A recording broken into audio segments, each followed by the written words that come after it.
আমার এই মাথার চুলের মধ্যে মুবারক হাত লাগিয়ে বিশ্বনবী নিজে আমাকে আজানের প্রতিটা বাক্য শিক্ষা দিয়েছেন। বিশ্বনবীর মোবারক হাত, পবিত্র হাত আমার মাথার চুলের যেই জায়গায় লেগেছে, আমি চাই ওই চুলগুলা নিয়ে আমি আমার কবরের ভিতরে যাব। বিশ্বনবী যখন সাইয়েদনা আবু মাহজুরা রাদিয়াল্লাহু তাআলা আনহুকে আযান শিখাচ্ছিলেন, বলেন তো বিশ্বনবীর হাতটা কোথায় ছিল? আবু মাহজুরার মাথার সামনে, এই চুলের উপরে ছিল।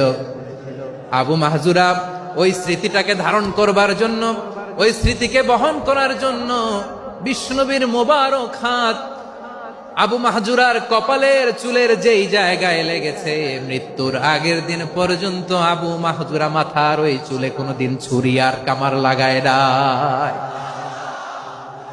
সেখানে কেচি লাগায় নাই, চুলের মধ্যে খুর লাগায় নাই। আবু মাহজুরা ডান দিকের চুল কাটতো, বাম দিকের চুল কাটতো, পেছনের চুল কাটতো, সামনের চুল কাটতো না। আবু মাহজুরা রাদিয়াল্লাহু তাআলা আনহুর সামনের চুলগুলো বড় হতে হতে যখন এত বড় হয়ে যায়, তিনি চুলগুলো পেঁচিয়ে মাথার মধ্যে রাখতেন, তারপরে তিনি পাগড়ি পরতেন। সবাই জিজ্ঞেস করতো, আবু মাহজুরা এটা আবার কেমন স্টাইল? দেখতে তোমারে কি বিদঘুটে লাগে, কেমন অড লাগে, কেমন খারাপ দেখা যায়।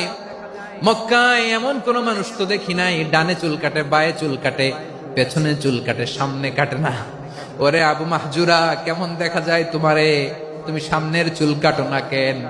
আবু মাহজুরা বলে, আমি হাঁটু গেড়ে পেয়ারা নবীর সামনে বসেছিলাম, আমার এই মাথার চুলের মধ্যে মুবারক হাত লাগিয়ে বিশ্বনবী নিজে আমাকে আজানের প্রতিটা বাক্য শিক্ষা দিয়েছেন।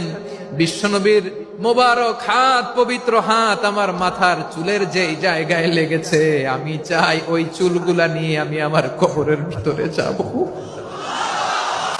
সাইয়েদনা আবু মাহজুরা রাদিয়াল্লাহু তাআলা আনহু ইন্তেকালের আগের পর্যন্ত মাথার সামনের চুলগুলা কাটে নাই।